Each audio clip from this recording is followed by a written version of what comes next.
اللہ تعالیٰ کی حکمتیں کیا ہوتی ہیں اس سلسلے میں آج ہی عرض کر رہا تھا. ایک ایسی چیز پیش آئی، تاجروں کا ایک قافلہ جہاز پر سفر کے لیے روانہ ہوا ہے اور اس میں سارے بزنس والے ہیں، سب مال تجارت لے کر کے جا رہے تھے. سمندری سفر ہے، بیچ سمندر میں جہاز ڈس بیلنس ہو گیا وزن کی وجہ سے، بہت زیادہ وزن ہو گیا یا ہچکولے کھانے لگا. تو آپس میں سارے لوگوں نے مشورہ یہ کیا کہ سامان جتنے لوگوں کا ہے تھوڑا تھوڑا سمندر میں پھینک دیتے ہیں تاکہ جہاز صحیح ہو جائے، بیلنس صحیح ہو جائے. اب اس میں جب سارے لوگوں کا اتفاق ہوا سامان پھینکنے پر، جب سامان کا جائزہ لیا گیا، ایک تاجر ایسا جس کو غازی نام سے پکارا جاتا تھا، اس کا سامان 70% تھا، باقی سب کا ملا کر کے 30%، اس کا اکیلے کا 70%. بہت مال اس کا ہے. اب سارے لوگوں کی نیت بدل گئی، کہا کہ ہم کیوں پھینکیں گے اپنا سامان، یہ زیادہ لائے، یہ پھینکے اپنا سامان. اب یہ ڈیبیٹ چلتی رہی، تکرار ہوتی رہی، اور یہ بندہ کہتا تھا کہ میرے ساتھ نا انصافی مت کرو، تمہارا بھی سامان تھوڑا پھینکتے ہیں، میرا بھی تھوڑا پھینکتے ہیں. لیکن سب ون سائیڈ میجورٹی تھی، یہ اکیلا تھا. جب یہ نہ مانا زیادہ تو سارے تاجروں نے اس کو پکڑ کر اٹھا کر سمندر میں پھینک دیا، اس کو ہی پھینک دیا.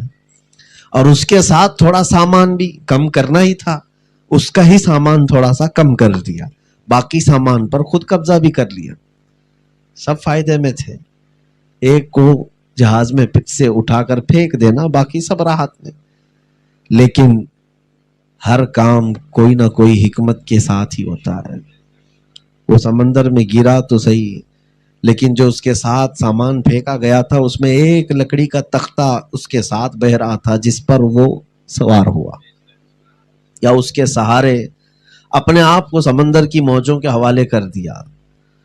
غشی آئی، بے ہوشی آئی، لیکن 1-2 دن شاید اسی میں تیرتا رہا. وہ لکڑی کے تخت نے اس کو سمندر کے کنارے تک پہنچا دیا، ساحل پہ آ گیا. اب توجہ، جہاں پہنچا وہ غیر آباد علاقہ، ایک انسان بھی ادھر نہیں ہے، جنگلات ہیں، کہیں دور دور تک آبادی کا کوئی نام و نشان نہیں. جسم کی کمزوری الگ، سمندر کا ڈوبنا الگ، سب چیزیں ہونے کے بعد جب کنارے پہنچا، شکار کر کے وہ اپنا پیٹ بھرنا چاہا. جو شکار ملا اس کے ذریعے سے اب کھانے پینے کے بعد اپنی زندگی ایک نئے انداز سے شروع کرنا اس نے چاہا. مہینہ گزر گیا، کیونکہ وہاں سے اب جا بھی نہیں سکتا کہیں، کوئی کشتی ادھر سے گزرتی بھی نہیں تھی.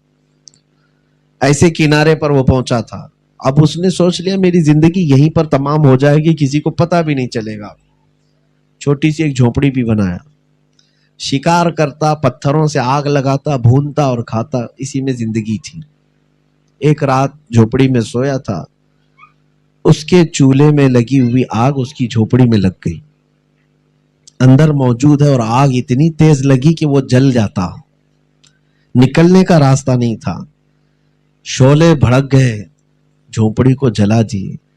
ان شعلوں کے بیچ سے بھی اس کو راستہ ملا، وہاں سے بھی بچ کر باہر نکلا. پھر باہر آیا، جھونپڑی جل کر خاک ہو گئی، دھواں آسمان تک اٹھ رہا تھا. اب یہ بارگاہ الہی میں کہتا ہے مولا تیری کیا منشا ہے، سمندر میں ڈبویا، وہاں سے بچا کر لایا، نئی زندگی شروع کر رہا تھا جھونپڑی میں، یہ بھی تو نے جلا دیا. میں جاؤں تو کہاں جاؤں؟ لوگوں کے ساتھ ایسے معاملات آتے ہیں کہ میں اس میں انویسٹ کیا تھا، یہاں بھی دھوکہ کھایا، بچا کے ادھر آیا تھا، یہاں بھی دھوکہ کھایا. جاؤں تو کہاں جاؤں؟ یہ کسی ایک کے ساتھ نہیں، ہر ایک کے ساتھ ہے. اب وہ بارگاہ الہی میں کہنے لگا میں کیا کروں؟ غم کے عالم میں سویا. صبح نہیں ہوئی تھی کہ ایک کشتی کنارے پر آئی، چند لوگ اس پہ سوار تھے، ایک قافلہ.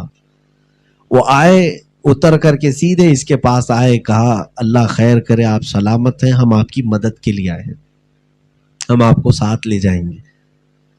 کشتی پر اس آدمی کو ان لوگوں نے سوار کرنے کے لیے اپنی طرف سے پیشکش کی. اس نے پوچھا کیا تم جانتے ہو مجھے؟ ان لوگوں نے کہا نہیں، ہم نہیں جانتے، ہماری بھی کشتی اصل راستے سے بھٹکی ہوئی ادھر آئی ہے، لیکن رات کے وقت جب کشتی گزر رہی تھی تو ہم نے اس طرف دھواں دیکھا، اور دھواں کا ہونا اس بات کی علامت ہے کہ کوئی مدد مانگ رہا ہے۔ ہم کو یہ احساس ہوا کہ کوئی یہاں پر موجود ہے۔ دھواں ہم نے دیکھا کہ مدد کے لیے جانا چاہیے۔ ہم کشتی یہاں تک لے آئے اور اتفاق ہمارا سوچنا صحیح نکلا، آپ یہاں مل گئے، ہم آپ کی مدد کے لیے آئے، جانتے بھی نہیں پہچانتے بھی نہیں۔ اب وہ کشتی میں سوار ہوا اور پھر کہنے لگا مولا اب پتہ چلا تو نے میری جھوپڑی کو آگ کیوں لگائی۔ کسی کے گھر کا دھواں کسی کے لیے ہدایت بھی ہے۔ خیر کشتی میں سوار ہوا اور چل پڑا۔ آنے والے لوگوں نے اس سے پوچھا چلو ٹھیک ہے بچ گئے، اب ہمارے ساتھ چل رہے ہو، یہ تو بتاؤ یہاں پہنچے کیسے؟ یہ غیر آباد علاقہ ہے، یہاں تک تم آئے کیسے؟ اس نے اپنا واقعہ بتایا کہ میں ایک سمندری سفر پر تھا، تجارت کے قافلے میں نکلا تھا، اور ساتھی تاجر لوگوں نے میرے ساتھ دھوکہ کیا، مجھے سمندر میں اٹھا کے پھینک دیا۔ میں تو ایک لکڑی کے تختے کے سہارے کنارے تک پہنچ گیا۔ تو اس قافلے میں آئے ہوئے جو مدد والے لوگ تھے انہوں نے کہا اچھا اس والی کشتی سے تم گرے تھے؟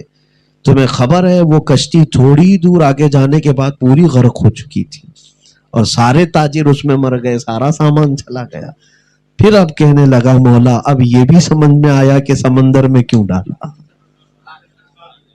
فعل الحکیم لا یخلو عن الحکمہ، حکیم کا کوئی کام حکمت سے خالی نہیں ہوتا۔ ہماری زندگیاں ان تمام معاملات میں نے ایک بات آپ کے سامنے ایسی رکھی ہے جو کامن ہے اور ہر ایک کے لیے